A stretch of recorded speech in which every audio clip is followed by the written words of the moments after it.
آج بھی تھر تھر کانپ رہے ہیں وہ لوگ جو ہمیں بلے کا نشان نہیں لینے دیتے. آج بھی وہ کانپ رہے ہیں وہ لوگ جو ہمارے لوگوں کو اٹھا رہے ہیں, لوگوں کے اوپر تشدد کر رہے ہیں.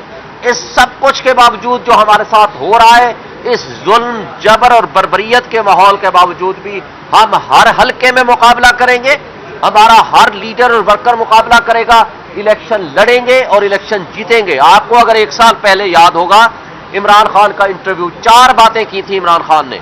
نمبر 1 کہ یہ لندن پلان کے تحت یہ مجھے جیلوں میں بند کریں گے. نمبر 2 نواز شریف کو لائیں گے, ان کے مقدمے ختم کریں گے اور اس کو اہل کریں گے. 2 تیسری بات انہوں نے یہ کی تھی کہ ہماری پارٹی کو ڈسمنٹل کرنے کی کوشش کریں گے, لیکن یہ 3 باتیں مکمل ہو چکی ہیں. چوتھی بات کی تھی کہ اس کے باوجود ہم انشاءاللہ الیکشن جیتیں گے اور آپ کو 8 فروری کو نظر آئے گا کہ ہم الیکشن جیتیں گے. شیخ صاحب, الیکشن میں 1 مہینے سے بھی کم ٹائم رہ گیا, کہیں کوئی سیاسی سرگرمی ملک میں نظر نہیں آ رہی, نہ کوئی لیڈر باہر نکل رہا ہے, نہ کہیں سے ورکر باہر نکل رہے ہیں. آپ ہر حلقے میں مقابلہ کرنے کے کہہ رہے ہیں, کمپین کون چلا رہا ہے؟ آپ کے اکثریت تو کینڈیڈیٹ صاحب کے وکیل ہیں, وہ صبح شام عدالتوں میں رہتے ہیں. کمپین کے حلقے میں آج آپ کو میں بتا رہا ہوں, میں خود کینڈیڈیٹ ہوں, میں عدالتوں میں بھی ہوتا ہوں, میں حلقے میں بھی ہوتا ہوں.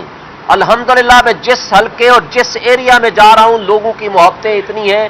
ووٹ عمران خان کا ہے, ووٹ پی ٹی آئی کا ہے, ووٹ نظریے کا ہے. ہم پورے پاکستان میں کمپین بھی چلائیں گے, لوگوں کے پاس جا بھی رہے ہیں اور جائیں گے, انشاءاللہ آپ کو رزلٹ بتائے گا.